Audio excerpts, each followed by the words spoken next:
Hello everyone, welcome to Mind Maps. In this video lecture, we are discussing heterocyclic dyes, phthalocyanine dyes, azoic dyes, and optical brightening reagent. The last two, I think most of the important things I've already discussed. We'll just go through these briefly. Okay. So let's start with heterocyclic dye. The first one is methylene blue.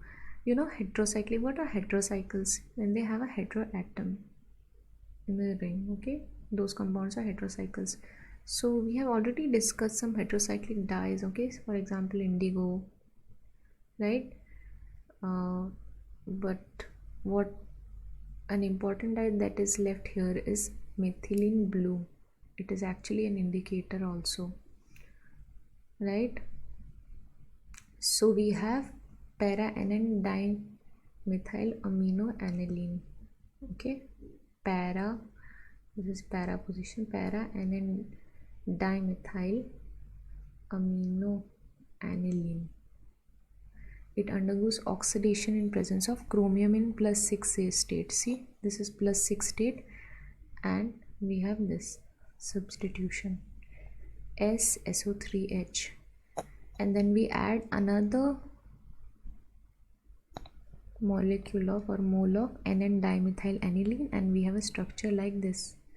Okay, this is sulfur, nitrogen, and a structure that is oxidized. Okay, we can see it right down there. So you can see there is an extended conjugation through N atom.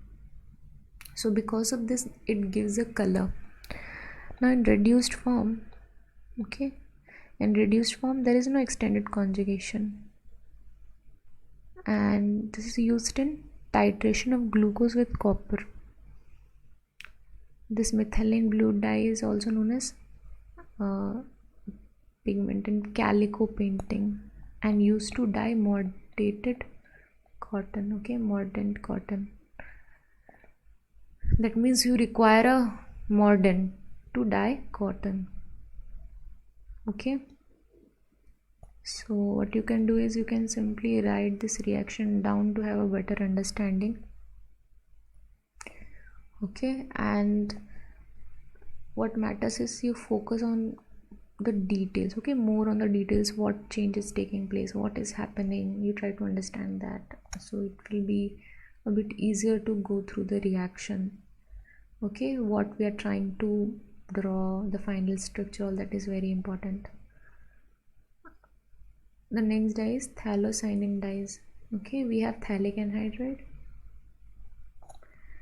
in presence of ammonia, okay, NH3, and metal chelates. Okay, it can be copper, lead in +2 oxidation state. We have a copper phthalocyanine dye. It is blue in color.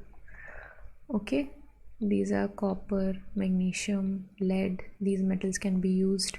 It has an extended conjugation. Okay, see the type of conjugation we have. Okay, these indole rings, extended conjugation. So it is responsible for the color, and these are light fast. Okay, that means the color does not go away easily, if that's what it means, right? Very good dyes, phthalocyanine dyes. And when copper is used, it is blue in color. Okay, these have different colors for magnesium and lead. The next type of dye is azoic dyes. Actually we have already discussed these in azo dyes, but okay, para red we have discussed in azo dye, but this involves a different process. So we don't synthesize the dye using reagents. What we do is, this is 2-naphthol. Okay, 2-naphthol in aqueous NaOH, it becomes 2-naphthoxide. Okay, then we treat the fabric with this. Okay, it reacts with the cotton. Okay, this process is known as padding. Now this padded fiber is dipped in diazonium salt and para red is formed. So the reaction that is taking place is on the fiber itself. Okay, first the fiber is treated with 2-naphthoxide and then with diazonium salt. Now the next example of azoic dyes fast blue B. The next part that we have is optical brightening reagent, okay, or agent.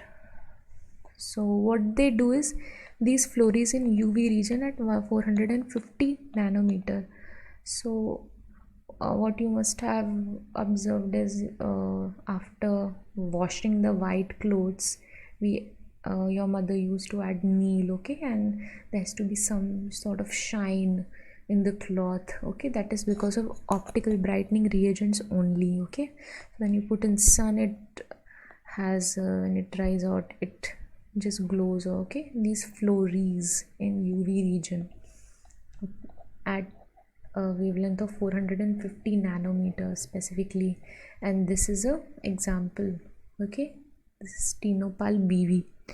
If you need to go through the synthesis, what you can do is see, if you just divide the molecule into half, so the two units are basically the same, okay.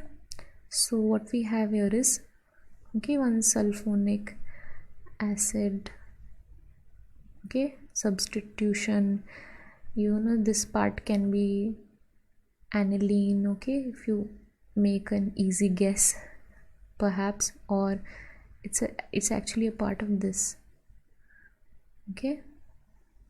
This is a structure that is known as,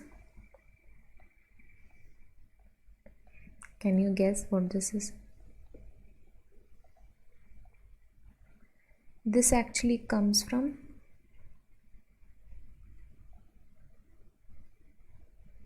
what? Cyanuric chloride, okay. So what happens is, as you can see, this is triazine, okay, 3 nitrogens are present, and these NH2 are actually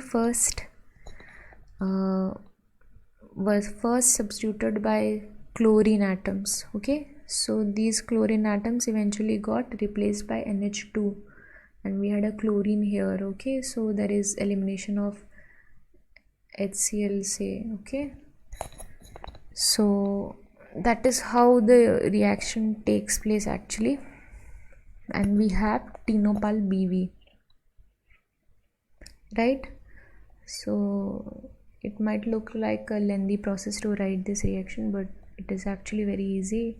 It occurs in maybe 5 or 6 steps, but still I thought maybe we could just introduce the structure on how we can make some guesses about how this compound got synthesized. So this was it for this video lecture. Thank you for watching.